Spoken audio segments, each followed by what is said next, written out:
Hey,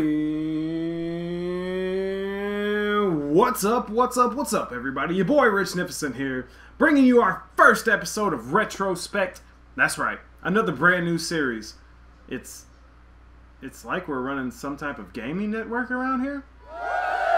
Thank you. In this series, we'll be taking a look at some of our favorite retro games, not so much giving a professional review on it, more of a tribute. Paying respect, if you will, to some of the great games of our childhood. In this episode, we're going to be taking a look at one of my personal favorite Nintendo games, Metroid. So without further ado, let's get into some REtroSPECT.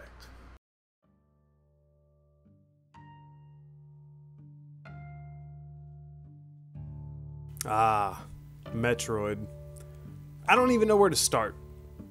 I know some of my first gaming memories are of Metroid.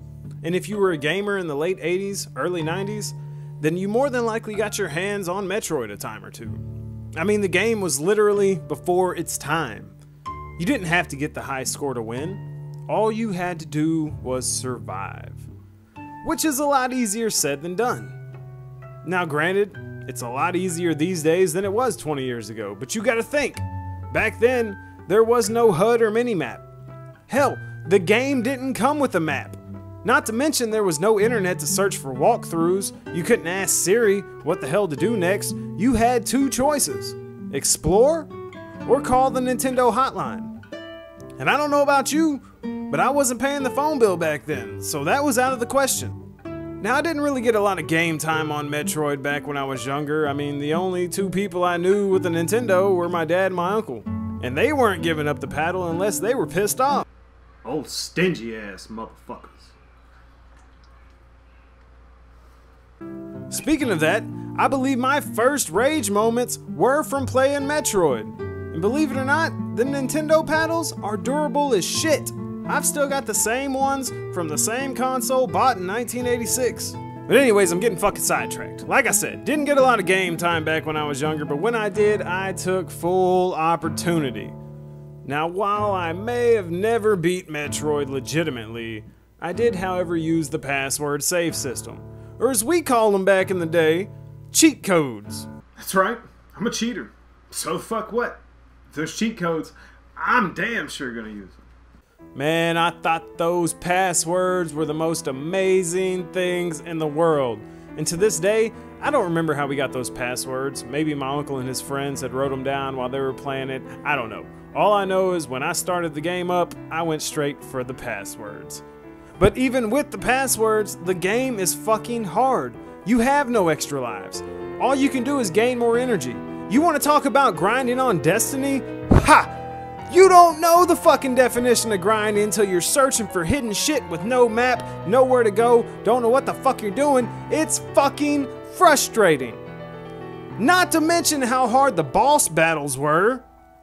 Like I said before, the rage was real.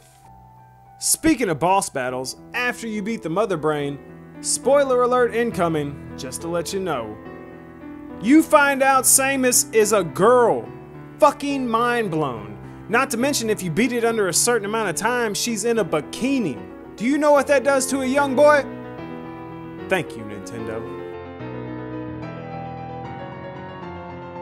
All in all, sight and sound, Metroid was and still is a solid game. There was just something about the sounds, colors, and the structure of the game that kept me and other gamers alike hooked on it for so many years.